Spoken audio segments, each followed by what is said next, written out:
मध्य प्रदेश में चोरों के हौसले बुलंद हैं, लेकिन शिवपुरी में तो चोरों ने ऐसा भौकाल काटा है कि पूरे सिस्टम की ही तोप में पलीता लगा दिया है। आम आदमी की बाइक या साइकिल चोरी हो जाए तो समझ में आता है, लेकिन राजा नल और दमयंती के ऐतिहासिक नरवर किले से अगर 30 से ज्यादा हथियारबंद बदमाश 400 साल पुरानी अष्टधातु की तोप ही उखाड़ ले जाएं, तो फिर पुलिस और पुरातत्व विभाग का आचार डालना चाहिए क्या? ये सवाल लाजमी है। अंत तक बने रहिए, क्योंकि आज द लपेटा में हम आपको दिखाएंगे कि कैसे मध्य प्रदेश में हमारे गौरवशाली इतिहास की सरेआम नीलामी हो रही है और इस प्रशासनिक कुंभकर्णी नींद का क्या चल रहा है। नमस्कार, द लपेटा पर आप देख रहे हैं सिस्टम की नाक के नीचे इस ऐतिहासिक डकैती पर यह खबर, और मैं हूं आपके साथ आदर्श पांडे। बात शिवपुरी की है। राजा नल और दमयंती के प्रेम की अमर प्रेम का गवाह है शिवपुरी का प्राचीन नरवर किला। आज प्रशासन की नाकामी का सबसे बड़ा स्मारक बन चुका है। किले की कचहरी में 14 ऐतिहासिक तोपें शान में रखी गई थी, लेकिन बुधवार गुरुवार की रात जो हुआ उसने सरकारी सिक्योरिटी के मुंह पर कालिक पोत दी है। 30 से ज्यादा तादाद में हथियारबंद डकैत किले से पिछले हिस्से में घुसते हैं और बाकायदा पूरी प्लानिंग से रेकी करते हैं, निहत्थी गार्ड को धमकाकर भगा देते हैं और फिर स्टैंड में रखी अष्टधातु की तोप नीचे से गिराकर वाहन में लादकर फुर्र हो जाते हैं। जरा दिमाग में सोचिए कि एक 400 साल पुरानी कई क्विंटल वजनी अष्टधातु की तोप कोई माचिस की डिब्बी या खिलौना तो है नहीं जिसे जेब में रखकर ले जाएंगे, फुर्र हो जाएंगे। इसे ले जाने के लिए भारी वाहन की जरूरत होती है, इस्तेमाल होगा, दर्जनों लोगों ने घंटों मशक्कत की होगी, लेकिन क्या मजाल पुलिस की कि गश्त या पुरातत्व विभाग की किसी सूरमा की नींद खुल जाए। इसे कहते हैं सया भाई कोतवाल तो डर काहे का। जरा हमारी शिवपुरी पुलिस का पराक्रम और देख लीजिए।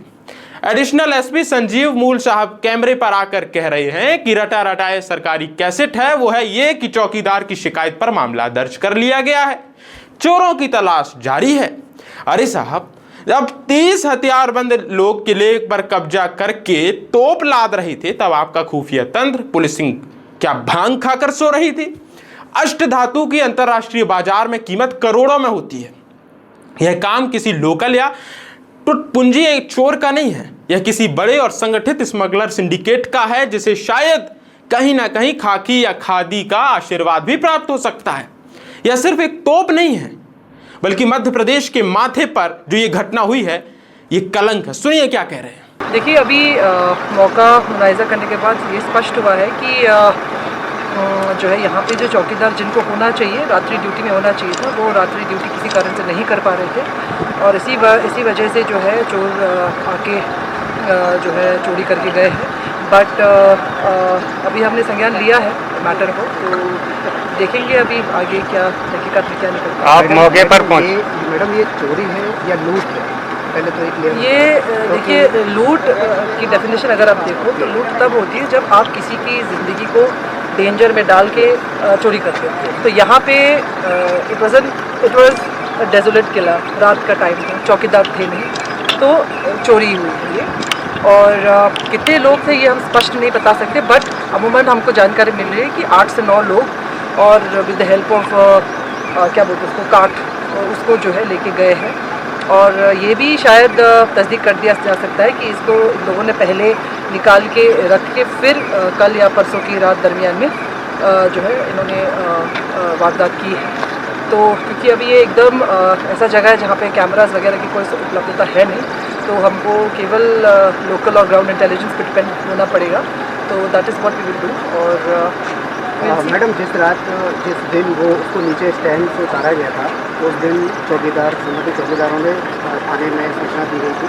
उसके बाद थाना पुलिस ने कुछ एक्शन लिया या नहीं लिया? देखिए, हमारे पास जो आया था जानकारी हमारे पास कल आई थी, और कल आने के बाद में संबंधित थाना प्रभारी और स्टाफ जो है इस पर जाँच तहकीकात में लग गए थे कि कैसे क्या हुआ है। तो जैसे जैसे आगे बढ़ते हैं वैसे ही इन्वेस्टिगेशन आगे बढ़ेगी। सुना आपने? अगर महाकाल की नगरी से लेकर शिवपुरी के ऐतिहासिक किलों तक कुछ भी सुरक्षित नहीं है, तो फिर इस खोखले सिस्टम का हम क्या करेंगे? मध्य प्रदेश प्रशासन की ओर से घोर लापरवाही और इतिहास की इस सरेआम लूट पर आपकी राय, आपके विचार और आपका सुझाव क्या है? अपनी राय लपेटा के कमेंट बॉक्स पर जरूर साझा करें।